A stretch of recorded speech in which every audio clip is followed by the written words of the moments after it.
Préparez-vous à une histoire surprenante qui vous touchera en plein cœur. Imaginez la souffrance de Gabriel, un père désespéré, voyant sa fille bien-aimée Emma dans le coma, sans réponse ni espoir. Maintenant, découvrez la vérité choquante, une belle-mère démasquée, qui manipule la situation pour son propre bénéfice. Mais l'histoire ne s'arrête pas là. Faites la connaissance de Jade, une infirmière déterminée à faire éclater la vérité et à obtenir l'incroyable guérison d'Emma. Venez vous plonger dans cette histoire émouvante de lutte, de dépassement et du pouvoir de l'amour qui a transformé une vie. Si vous n'êtes pas encore abonné, cliquez sur le bouton d'abonnement et suivez notre nouveau contenu. Notre histoire se déroule à Colmar, une petite ville pittoresque de la région Alsace en France. Un endroit charmant avec une population d'environ 71 000 habitants, connu pour ses charmants canaux et son architecture colorée. Jade, une infirmière privée, a été engagée pour s'occuper d'Emma, une petite fille plongée dans le coma depuis un certain temps. Gabriel, le père d'Emma, souhaite ardemment que sa fille aille mieux. Jeanne, la belle-mère d'Emma et épouse de Gabriel, semble plus préoccupée par l'argent et les affaires familiales.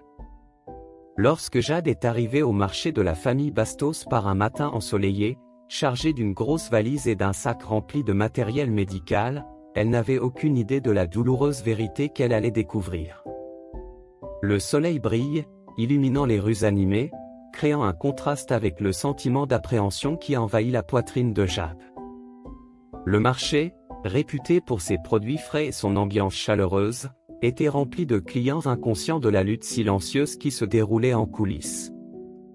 Gabriel, un homme d'environ 33 ans à l'expression fatiguée mais amicale, accueillit Jade à la porte. Ses yeux reflètent la fatigue accumulée, mais il sourit en voyant Jade. « Bienvenue, Jade », dit-il en essayant de sourire malgré sa fatigue évidente. « Nous vous sommes très reconnaissants d'être ici. Emma a besoin de soins spécialisés et nous sommes prêts à tout pour qu'elle aille mieux. Les médecins disent qu'elle ne sent plus ses jambes et qu'il n'y a pas de remède. » Jade serra la main de Gabriel et répondit d'un ton doux mais ferme. « Je suis là pour l'aider du mieux que je peux. Nous ferons tout ce qu'il faut pour nous occuper d'Emma. » Gabriel la guida à travers le marché, une structure spacieuse et bien décorée, mais à l'atmosphère froide et impersonnelle. Au fil des allées, Jade remarqua la variété des produits et l'organisation impeccable des rayons. Cependant, il y a un manque de chaleur humaine, une absence de vie qui contraste avec l'animation de l'environnement. Nous essayons de faire tourner le marché pendant que nous nous occupons d'Emma, explique Gabriel. Mais c'est difficile. Elle est ma raison de vivre. Et sans elle, tout semble s'écrouler. Jade acquiesce, réalisant la profondeur de la situation. Concentrons-nous pour donner à Emma les soins dont elle a besoin. Avec le temps, elle ira mieux et, qui sait, le marché retrouvera sa vie d'antan. Lorsqu'ils atteignirent une porte arrière, Gabriel l'ouvrit, révélant une pièce bien éclairée qui ressemblait à un bureau transformé en chambre d'hôpital improvisée. Emma était allongée sur un lit, les yeux fermés, et respirait difficilement. Son visage était pâle et une aura de fragilité l'entourait. « C'est Emma », dit Gabriel en soupirant lourdement. « Elle est dans cet état depuis quelques mois. Les médecins disent qu'il n'y a plus grand-chose à faire, mais je ne peux pas abandonner. Elle est tout pour moi. » Jade s'approcha d'Emma, examinant les appareils et ses signes vitaux. « Je comprends, Gabriel. Je vais m'occuper d'elle comme si c'était ma propre fille. Voyons ce que nous pouvons faire pour améliorer la situation. » Jade s'adresse à la jeune fille, pose sa valise sur le sol et ouvre son sac de matériel médical.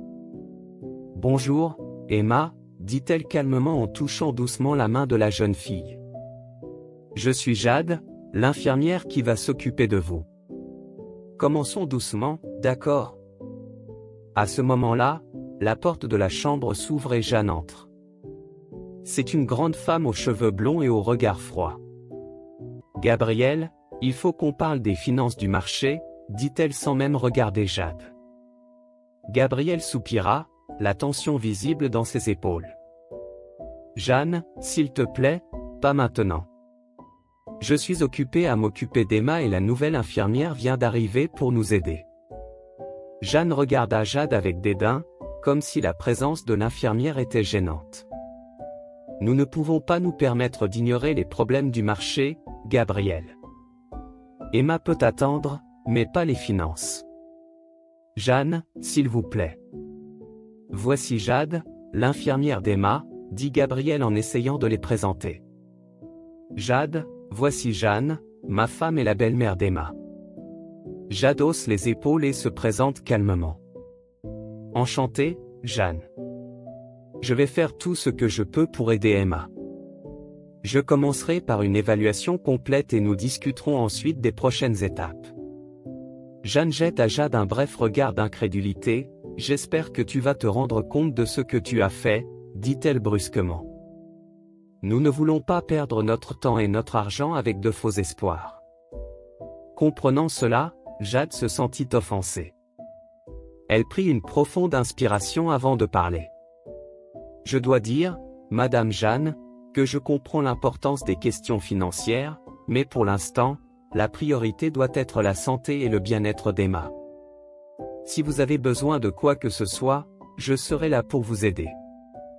Jeanne se contenta de souffler et quitta la pièce sans un mot de plus. Jade soupire, sentant la tension dans l'air. Elle savait que la situation ne serait pas facile, mais elle était déterminée à ne pas laisser l'attitude de Jeanne interférer avec les soins qu'elle prodiguait à sa nouvelle patiente. Jade sent la tension dans l'air et se rend compte que la situation va être plus compliquée qu'elle ne le pensait. Gabriel, visiblement mal à l'aise, tente de justifier l'attitude de sa femme. Jeanne est sous pression, dit-il en soupirant. Elle n'était pas préparée à faire face à une telle situation. Je comprends, Gabriel, répondit Jade en essayant de le rassurer. Concentrons-nous sur Emma. C'est le plus important pour l'instant. Sur ce, Jade commença à s'installer dans la chambre d'Emma, installant son matériel et se préparant à s'occuper de la petite fille. Elle savait qu'elle aurait besoin de toute son expérience et de toute sa patience pour relever les défis qui l'attendaient. Dans les jours qui ont suivi, Jade s'est plongée à corps perdu dans les soins à apporter à Emma. Elle a surveillé son état de santé de près, ajusté les médicaments si nécessaire et veillé à ce que la petite fille soit aussi à l'aise que possible. Pendant ce temps, la situation au marché continuait à se dégrader. Jeanne s'éloigne de plus en plus de Gabriel et d'Emma, ne pensant qu'à sauver l'entreprise à tout prix. Un après-midi, alors que Jade s'occupe d'Emma, Gabriel entre dans la pièce, l'air sombre. « Jade, il faut que je te parle, » dit-il, la voix lourde d'inquiétude. Jade le regarde, réalisant la gravité de la situation. « Qu'est-ce qui ne va pas, Gabriel ? Quelque chose est arrivé à Emma ? » Gabriel secoue la tête. « Non, ce n'est pas Emma. C'est le marché. Les choses vont de plus en plus mal et je ne sais pas quoi faire d'autre. » Jeanne est déterminée à le maintenir ouvert. Mais à quel prix ? Jade pose sa main sur l'épaule de Gabriel avec sympathie. Je sais que c'est difficile, Gabriel. Mais pour l'instant, le plus important est de s'occuper d'Emma. Le reste peut attendre. Gabriel acquiesça, reconnaissant de la compréhension de Jade. Il savait qu'elle avait raison, mais la pression de la situation commençait à lui peser. Pendant ce temps, Jeanne était en réunion avec le personnel, discutant de mesures de plus en plus drastiques pour tenter de sauver le marché. Sa détermination à maintenir l'entreprise à flot est évidente, mais son approche est froide, sans se soucier de l'impact de ses décisions. Tout en travaillant, Jade ne peut s'empêcher de penser à la froideur de Jeanne et à la façon dont Gabriel semble pris entre le souci de sa fille et celui de sa femme. Jade se promet de faire de son mieux pour protéger Emma et découvrir ce qui se passe réellement dans cette maison. Chaque jour, elle s'astreint à une routine rigoureuse de surveillance et de traitement, s'assurant que tous les appareils fonctionnent correctement et qu'Emma reçoit la meilleure attention possible. Malgré la technologie de pointe qui l'entoure, Jade sait que les soins humains sont irremplaçables. Tout en s'occupant d'Emma, Jade a cherché à mieux comprendre la dynamique de la famille Bastos. Elle observait les interactions entre Gabriel et Jeanne, essayant de déceler des indices sur ce qui se passait en coulisses. Un soir, alors qu'elle prenait des notes dans la chambre d'Emma, Jade a entendu des voix étouffées provenant du salon. Curieuse, elle s'approche discrètement et jette un coup d'œil par la porte entr'ouverte. À l'intérieur de la pièce, Gabriel et Jeanne sont engagés dans une discussion animée. Les mots étaient vifs, pleins de ressentiment et de frustration. « Je n'arrive pas à croire que tu sois prête à tout sacrifier pour ce marché, » dit Gabriel, la voix lourde d'émotion. « Emma se bat pour sa vie et vous ne pensez qu'au profit. » Jeanne croise les bras et une expression dure et implacable se dessine sur son visage. « Le marché, c'est notre vie, Gabriel. Sans lui, nous n'aurions rien. Je fais ce qu'il faut pour protéger notre avenir. » Jade assiste à la scène le cœur lourd. Elle pouvait voir la douleur dans les yeux de Gabriel et l'angoisse de devoir choisir entre sa femme et sa fille, ce qui lui enlevait toute joie. Elle savait qu'elle devait faire quelque chose pour l'aider. Décidée à intervenir, Jade entre dans la pièce et fait face à Jeanne avec détermination. « Excusez-moi, Jeanne, dit-elle fermement. Je sais que le marché est important pour vous, mais pour l'instant, la santé et le bien-être d'Emma doivent être prioritaires. Elle a besoin de vous, plus que jamais. » Jeanne regarda Jade avec surprise et son visage sembla durci par un conflit interne. « Comment oses-tu me parler ainsi? De quel droit interviens-tu dans la conversation que j'ai avec mon mari? » L'espace d'un instant, Jade vit une étincelle d'humanité avant de se retourner et de quitter la pièce en silence. Gabriel regarda Jade avec reconnaissance et un mélange de soulagement et d'inquiétude se lisait dans ses yeux. « Merci, Jade, » dit-il, la voix brisée. « Je ne sais pas ce que nous serions devenus sans toi. » Quelque temps plus tard, alors que Jade était en train d'ajuster Emma dans son lit en début d'après-midi, Gabriel entra dans la pièce avec un sourire fatigué mais sincère. « Jade, comment va Emma aujourd'hui » demanda-t-il, et sa voix portait un ton d'espoir qui était devenu rare ces derniers temps. « Elle est stable, Gabriel » répondit Jade, en gardant un ton professionnel mais doux. « Je surveille ses signes vitaux et elle semble bien réagir aux soins. Cependant, il y a encore beaucoup à faire. » Gabriel poussa un soupir de soulagement.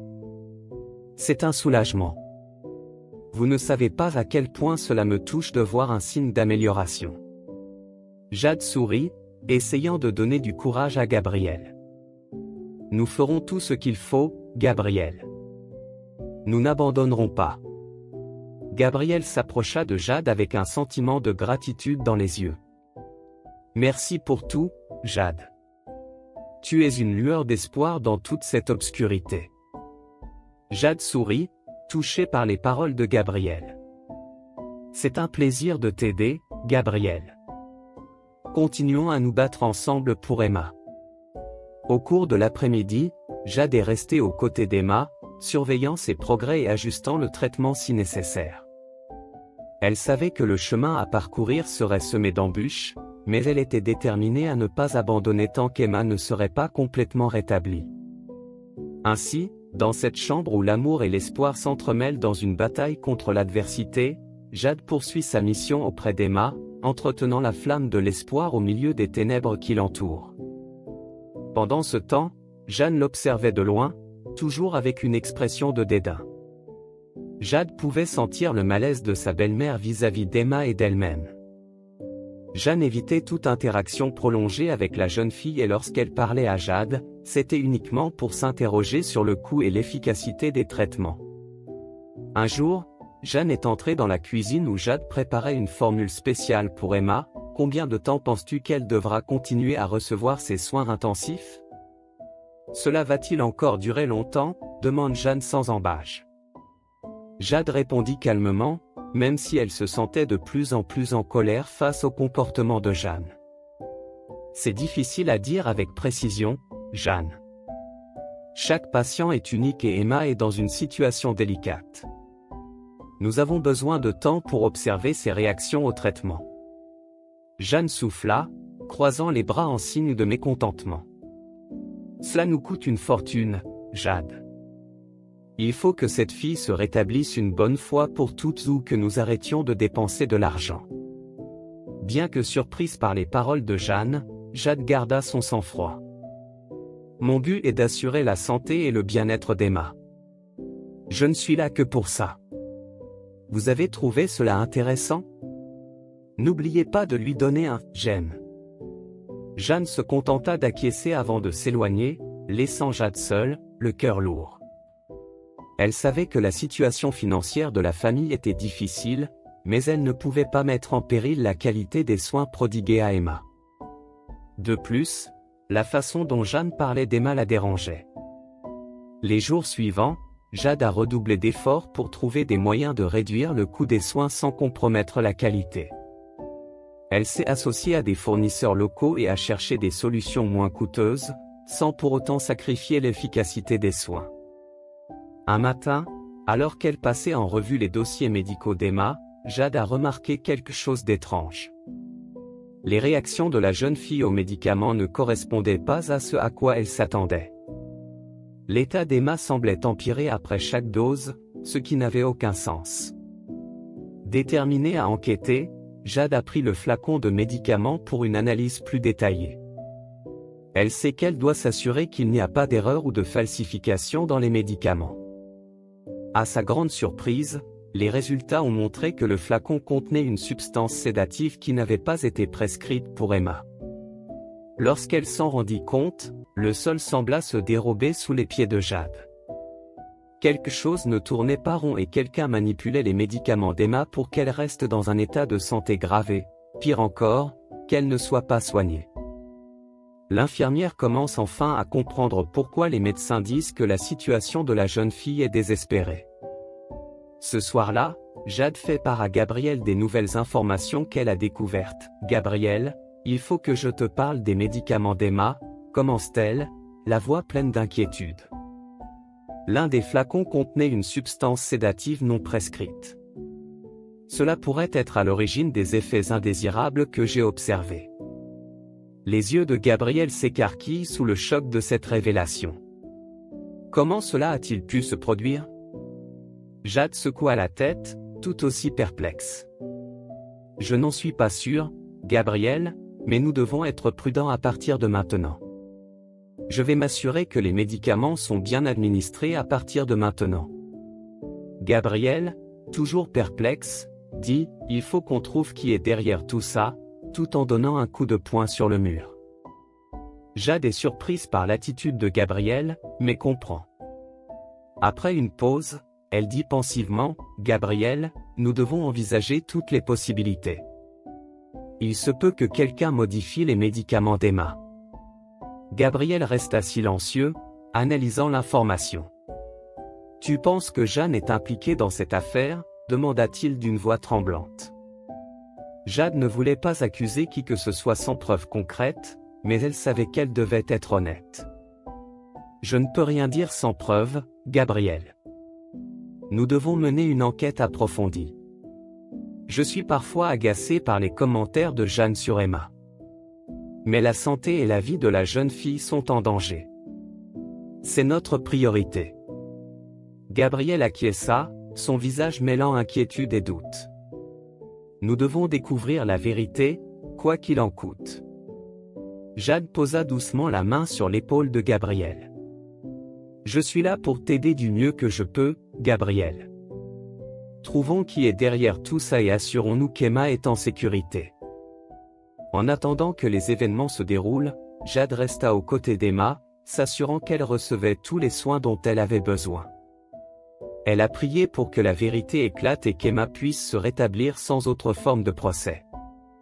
Les jours suivants, Jade commence à observer Jeanne de plus près. Elle remarqua que Jeanne insistait parfois pour être responsable de l'administration des médicaments d'Emma et s'irritait souvent lorsque Jade lui proposait son aide. Cette attitude défensive ne fait qu'accroître ses soupçons. Un après-midi, Jade décide de confronter discrètement Jeanne. « Jeanne, on peut parler ?» demande-t-elle en essayant de garder un ton amical. Jeanne la regarde avec méfiance. À propos de quoi, Jade? À propos des médicaments d'Emma, dit Jade, observant la réaction de Jeanne. J'ai trouvé quelque chose d'étrange dans l'un des flacons et je me demandais si tu avais remarqué quelque chose de différent. Jeanne parut surprise par la question, mais essaya de garder son calme. Non, je n'ai rien remarqué de différent. Pourquoi? Jade décide d'aller droit au but. J'ai trouvé une substance sédative dans l'une des fioles, Jeanne. Une substance qui n'est pas prescrite pour Emma. Avez-vous une idée de comment cela a pu se produire ou comment ce médicament s'est retrouvé là? Jeanne devint visiblement nerveuse et ses yeux clignèrent rapidement. Je ne sais pas de quoi tu parles, Jade. Ce ne sont pas mes affaires. Jade se rendit compte que Jeanne n'était pas tout à fait sincère, mais décida de ne pas la presser davantage à ce moment-là. D'accord, Jeanne. Si vous remarquez quelque chose d'inhabituel, faites-le moi savoir immédiatement. Malgré cela, Jeanne était visiblement mal à l'aise. Je m'occupe juste de ces médicaments de temps en temps. Je ne sais pas de quoi vous parlez. Je comprends, dit Jade calmement. Mais nous devons nous assurer que tout est correct. La santé d'Emma en dépend. Jeanne grimace et croise les bras. Tu insinues que je ne me préoccupe pas de ses soins? Je n'insinue rien du tout, répondit Jade en gardant son calme. Je veux juste m'assurer que nous faisons tout ce qu'il faut. Jeanne quitta brusquement la pièce, ce qui rendit Jade encore plus méfiante.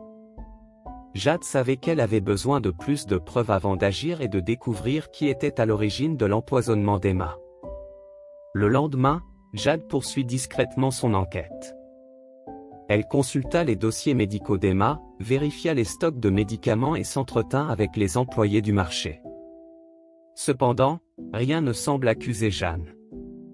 Jade passe la nuit au lit à se retourner dans tous les sens, son esprit travaillant frénétiquement. L'insomnie l'emportant, Jade décide de boire un verre d'eau. Soudain, elle voit Jeanne se glisser dans la chambre d'Emma, en essayant de passer inaperçue, un flacon de médicaments à la main. Cette scène commence à hanter ses pensées. Il lui faut connaître la vérité. Avec détermination, elle décide d'agir. Immédiatement, Jade pense à demander de l'aide à Gabriel. Mais il est en voyage d'affaires ce soir-là et ne sera de retour que demain matin. Et là, Antao, espero comme paciencia ate que a casa mergulas e en silencio. Comme passo cuidadoso e sem fazer barulho, et là seguiu Jeanne ate au quarto de Emma. Ce coraçao bacia descompassado enquanto observava Jeanne administrar a medicação na menina. Ce estomago retorcia de angustia diante da la situação terrivel que começava a se desenrolar diante de ce holo. Quando Jeanne finalmente saiu do quarto, Jade sentiu-se aliviada por un momento, mas sua mente já estava trabalhando rapido. Ela entrou no quarto de Emma e se aproximou do frasco d'exado, comme Mao tremula. Ela o examinou, rezando para que sua suspeita fosse infundada. Si vous appréciez ce voyage, n'oubliez pas de laisser un « j'aime ». Mais la cruelle réalité s'impose à elle. La bouteille contenait la même substance sédative que celle qu'elle avait trouvée plus tôt, ce qui confirmait que Jeanne était dans le coup. L'horreur l'étreint comme un manteau glacé. Jade savait qu'elle ne pouvait plus retarder ses actions. Elle devait protéger Emma à tout prix. La détermination fermement imprimée sur son visage, Jade passa la nuit à répéter mentalement les mots qu'elle allait prononcer face à Gabriel. À l'aube, Jade attendait Gabriel dans la cuisine, le cœur battant à tout rompre à l'idée de ce qui allait se passer. Lorsque Gabriel entra dans la cuisine, elle le fixa avec des yeux sérieux et déterminés. « Gabriel, commença-t-elle, la voix ferme malgré la nervosité qui l'habitait. « Il faut qu'on parle. » Gabriel la regarda avec surprise, ne s'attendant manifestement pas à une telle approche si tôt le matin. Il avait hâte de prendre une douche et de dormir, car la journée de travail précédente avait été épuisante. « Qu'est-ce qui ne va pas, Jade, demanda-t-il, l'air confus. Jade prend une grande inspiration, rassemblant son courage intérieur. Elle ne pouvait plus fuir cette conversation. J'ai vu Jeanne entrer dans la chambre d'Emma hier soir, dit-elle, la voix légèrement tremblante. Elle lui administrait un médicament étrange, le même que celui que j'ai trouvé avec cette substance sédative. Les yeux de Gabriel s'écarquillèrent de choc et d'incrédulité. Il commença à marmonner une justification, mais Jade le coupa d'un geste ferme. « Il n'y a pas d'excuse, Gabriel, dit-elle avec de la détermination dans la voix. Je sais ce qui se passe et nous devons agir maintenant pour protéger Emma. » Une course contre la montre s'engage alors entre les deux hommes. Ils préparèrent Emma et quelques bagages pour quelques jours et emmenèrent la jeune fille à l'hôpital pour qu'ils puissent enfin confirmer qu'Emma était sous sédatif. À l'hôpital, les médecins ont confirmé les pires craintes de Jade. Emma était en effet maintenue dans le coma par une substance non prescrite. La gravité de la situation est choquante, mais la vérité a fini par éclater. De leur côté, Jade et Gabriel ont affronté cette tempête, mais ils ont aussi retrouvé l'espoir. Savoir qu'Emma était enfin débarrassée de l'interférence nocive leur procurait un immense soulagement. Le traitement adéquat a été mis en place immédiatement et Emma a commencé à montrer des signes d'amélioration. Alors qu'Emma luttait pour se rétablir, Jade et Gabriel étaient à ses côtés à chaque étape du processus. Ils se sont serrés les coudes encore plus fort, déterminés à faire en sorte que rien de mal n'arrive plus jamais à la petite fille. Pendant plus de 2 semaines, Jade et Gabriel sont restés à l'hôpital, tandis que les médecins ajustaient les traitements d'Emma pour inverser les effets des sédatifs. La tension était palpable dans l'air, mais un courant d'espoir se dessinait lentement. À la grande joie de tous, Emma a commencé à montrer de petits signes de rétablissement. Ses doigts bougent légèrement et ses yeux clignent. Gabriel, les larmes aux yeux, tenait tendrement la main de sa fille. « Emma, nous sommes là. Tu es en sécurité maintenant, » chuchota-t-il, la voix empreinte d'émotion. Jade ressentit une vague de soulagement et de détermination. Elle savait qu'il y avait encore beaucoup de chemin à parcourir, mais ces petits signes de progrès étaient une lueur d'espoir. « Elle fait des progrès, Gabriel, » dit Jade en posant une main réconfortante sur son épaule. « C'est un petit pas, mais il est important. Continuons à nous battre pour elle. » Les jours qui ont suivi ont été marqués par des soins intensifs et une vigilance de tous les instants. Emma s'est battue avec courage et Jade et Gabriel étaient présents à chaque instant, l'encourageant et applaudissant à son rétablissement.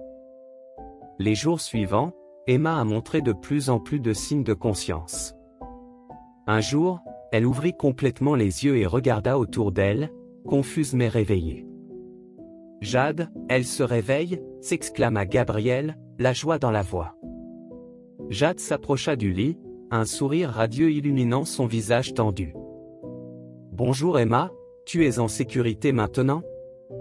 Nous sommes là pour veiller sur toi. » Emma cligna plusieurs fois des yeux, essayant de se concentrer. Sa voix était faible et rauque lorsqu'elle demanda « Où suis-je ? Où suis-je ?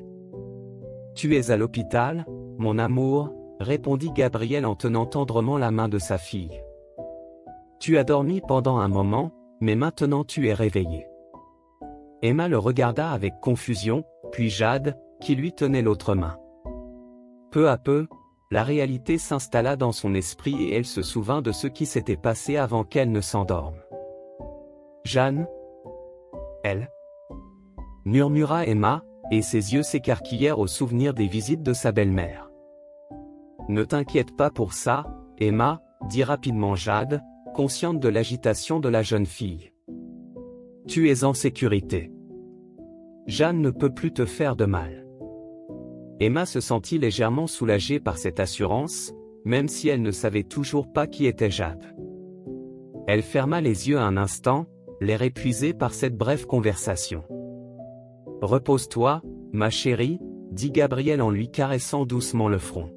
« Nous serons là quand tu te réveilleras. » Avec un soupir de lassitude, Emma sombra à nouveau dans le sommeil, mais cette fois-ci, il ne s'agissait pas d'un sommeil médicamenteux. C'était un sommeil naturel, un sommeil de guérison et de repos. Jade et Gabriel sentirent qu'on leur enlevait un poids des épaules. Voir Emma éveillée et consciente était un miracle qu'ils pensaient ne jamais voir. Ils savaient que le chemin vers la guérison serait long, mais ils étaient déterminés à être aux côtés d'Emma à chaque étape.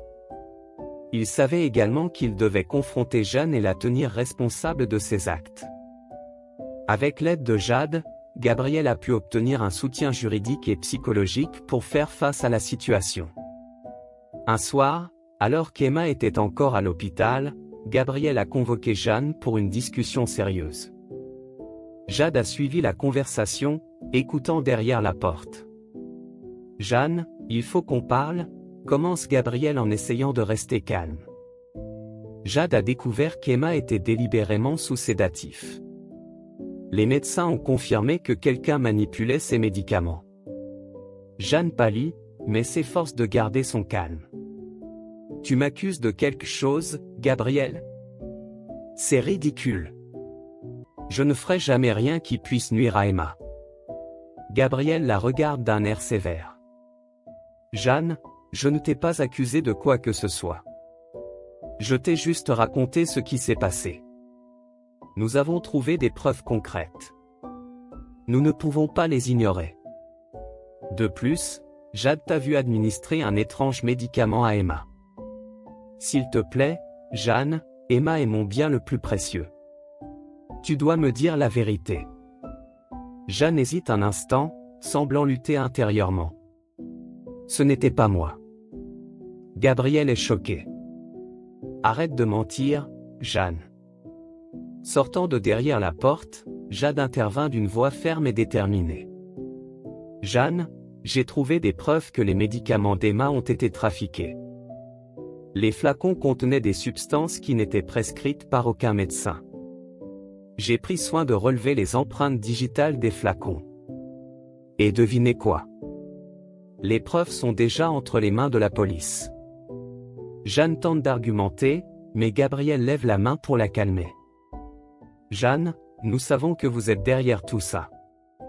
Nous avons trouvé les fioles et les résultats des tests de laboratoire. Nous avons toutes les preuves. » Jeanne hésite un instant, mais la vérité commence à se faire jour. Finalement, elle cède et fond en larmes. « Je ne pouvais pas supporter l'idée de passer le reste de ma vie à m'occuper de l'enfant d'une autre femme. Je voulais qu'il n'y ait que nous deux, Gabriel, avoue-t-elle, les larmes aux yeux. » Gabriel est choqué par cette révélation. Il regarde Jade, voyant la douleur se refléter dans ses yeux. Il s'approche de Jeanne avec un mélange de compassion et de colère. « Jeanne, ce que tu as fait est terrible. Tu as mis la vie d'Emma en danger pour tes propres désirs égoïstes. Je ne peux plus te faire confiance, » dit Gabriel, la voix lourde d'émotion. Jeanne tente de protester. « Je t'en prie, Gabriel, ne fais pas ça. » Gabriel secoue la tête, incrédule. « Tu étais prêt à sacrifier la vie d'une fille pour ça? Je ne peux pas croire que tu aies fait quelque chose d'aussi cruel. » Jeanne continua à pleurer, ses mots se mêlant à ses sanglots. J'étais désespéré. « Je suis désolé, Gabriel. J'ai fait une erreur. » D'une voix pleine de tristesse et de frustration, il lui répond. « Je suis désolé, mais les mots n'arrangeront pas ce que tu as fait. Tu as mis la vie d'Emma en danger. C'est impardonnable. » Jade reste silencieuse, observant la scène avec un mélange de colère et d'indignation. Elle sait que la situation est complexe, mais elle ne peut ignorer que Jeanne a commis une terrible erreur qui a failli coûter la vie à Emma. Après un moment de silence tendu, Gabriel se tourna vers Jade. « Allons-y, Jade. Emma nous attend à l'hôpital. » Jade accepta, sachant qu'ils allaient devoir trouver un moyen de se sortir de cette situation ensemble. Elle s'approche de Jeanne et lui pose une main douce sur l'épaule. « Jeanne, ce que tu as fait est terrible, mais j'espère qu'un jour tu pourras trouver la paix et le pardon. Pour l'instant, tu dois assumer les conséquences de tes actes, dit Jade avec de la compassion dans la voix. Avant d'affronter Jeanne, Gabriel et Jade avaient déjà tout prévu. Ils ont été mis sur écoute et les aveux de Jeanne ont été enregistrés. À l'extérieur de la maison, des voitures de police sont déjà en place pour arrêter la femme. Jeanne a été placée en garde à vue par les autorités, pour répondre aux accusations liées à son comportement. Pendant ce temps, Jade, Gabriel et Emma ont entamé un processus de guérison et de rétablissement, sachant que la route serait longue, mais qu'ils étaient sur ce chemin ensemble. En peu de temps, la douleur et la trahison ont commencé à se dissiper, remplacées par l'espoir d'un avenir meilleur. Peu à peu, Gabriel et Jade, qui s'occupent d'Emma, tombent amoureux et commencent à se fréquenter. Une fois Jeanne sortie de leur vie, Gabriel et Jade se sont entièrement consacrés à la guérison d'Emma. Au bout de quelques semaines, les effets des sédatifs se sont inversés et Emma a commencé à montrer une amélioration significative. Elle a progressivement repris le contrôle de ses jambes et, avec l'aide de la physiothérapie, a réappris à marcher. Gabriel et Jade étaient ravis des moindres progrès d'Emma, sachant qu'ils se rapprochaient de sa guérison complète. Le sourire d'Emma était le plus beau cadeau qu'ils pouvaient recevoir. Ils ont célébré chaque progrès comme une victoire de la détermination et de l'amour. Jusqu'à ce qu'elle sorte enfin de l'hôpital. Au fil du temps, Emma a retrouvé non seulement sa santé physique, mais aussi sa joie de vivre. Elle était une source d'inspiration pour tous ceux qui l'entouraient, faisant preuve d'une force et d'une résistance que peu de gens pouvaient égaler. Jade et Gabriel ont beaucoup grandi grâce à cette expérience. Ils ont appris à chérir chaque moment passé ensemble et à ne jamais sous-estimer le pouvoir de l'amour et de la famille. Ils savaient qu'ensemble, ils pouvaient surmonter tout ce que la vie leur réservait. Déterminés à transformer la tragédie en quelque chose de positif, Gabriel et Jade ont décidé de recentrer le marché familial. En plus des heures d'ouverture, ils ont choisi d'en faire un lieu où l'on sert des repas aux sans-abri.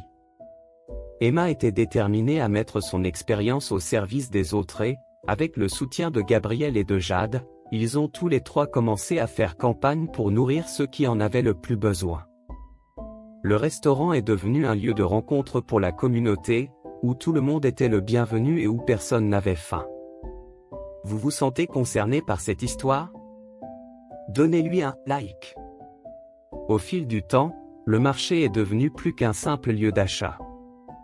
Il est devenu un symbole d'espoir et de solidarité. Un endroit où les gens pouvaient trouver non seulement un repas chaud, mais aussi un soutien émotionnel et communautaire. Emma était ravie de pouvoir changer la vie des autres. Elle s'est sentie comblée en utilisant son expérience pour aider ceux qui traversaient des difficultés, même si elles n'étaient pas similaires à celles qu'elle avait rencontrées. Le but d'Emma n'était que de faire le bien après tant de souffrances. Gabriel et Jade étaient également fiers d'Emma, et Jade la considérait déjà comme sa propre fille. Pour eux deux, voir comment elle avait transformé une tragédie personnelle en quelque chose de si positif et significatif les remplissait de joie et de gratitude. La famille avait trouvé un nouveau but dans sa vie et cela les unissait encore plus. Ils savaient qu'ensemble, ils pouvaient faire la différence dans le monde. Un repas à la fois. Avec Emma en bonne santé et un nouveau but dans leur vie, la nouvelle famille Bastos a trouvé un nouveau bonheur. Gabriel et Jade se sont mariés et ont adopté une approche plus consciente et plus solidaire de la vie. Pour sa part, Emma est devenue un symbole d'espoir et de dépassement. Le parcours de Gabriel et Jade a été marqué par l'adversité, mais aussi par l'amour, la résilience et la conviction qu'ensemble, ils pouvaient surmonter tous les obstacles. C'est ainsi qu'avec Emma debout, tournée vers un avenir plein de promesses, la famille est allée de l'avant, unie et plus forte que jamais. Au fil du temps, le marché familial a continué à servir des repas aux personnes dans le besoin, devenant un symbole d'espoir et de solidarité au sein de la communauté.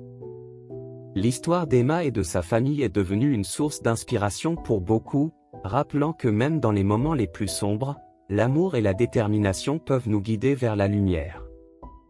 C'est ainsi que la nouvelle famille Bastos a trouvé la paix et le bonheur, sachant qu'ensemble ils pouvaient faire face à tous les défis que la vie leur réservait. Ils ont appris qu'avec de l'amour, du respect et de la compassion, ils pouvaient transformer les pires situations en opportunités de croissance et de guérison. Ensemble, ils sont allés de l'avant, prêts à affronter l'avenir avec espoir et courage. Jeanne a été reconnue coupable de ces crimes et a bénéficié d'un procès équitable. Au cours de la procédure, il a été diagnostiqué qu'elle souffrait d'une maladie mentale qui avait influencé ses actes.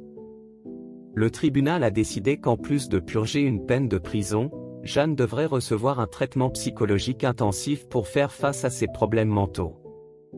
Bien qu'il ait été difficile d'obtenir le pardon total de sa famille et de la communauté, Jeanne a travaillé sans relâche pour reconstruire sa vie et essayer de réparer le mal qu'elle avait causé. Elle savait qu'elle ne pourrait jamais effacer complètement ses erreurs, mais elle était déterminée à vivre de manière à apporter une certaine forme de bien au monde. C'est ainsi que Jeanne est allée de l'avant, portant le poids de son passé, mais aussi l'espoir d'un avenir meilleur où elle pourrait se racheter par des actions positives et le service aux autres. Merci d'avoir regardé cette histoire incroyable. Nous espérons que le parcours d'Emma et de sa famille vous a ému et appris quelque chose. Si vous avez apprécié cette vidéo, n'oubliez pas de l'aimer et de vous abonner à notre chaîne pour découvrir d'autres histoires inspirantes comme celle-ci. Et, bien sûr, partagez-la avec vos amis et votre famille pour qu'ils puissent eux aussi découvrir cette histoire étonnante. Ne manquez pas non plus nos autres vidéos, pleines d'aventures et de leçons de vie. À la prochaine fois.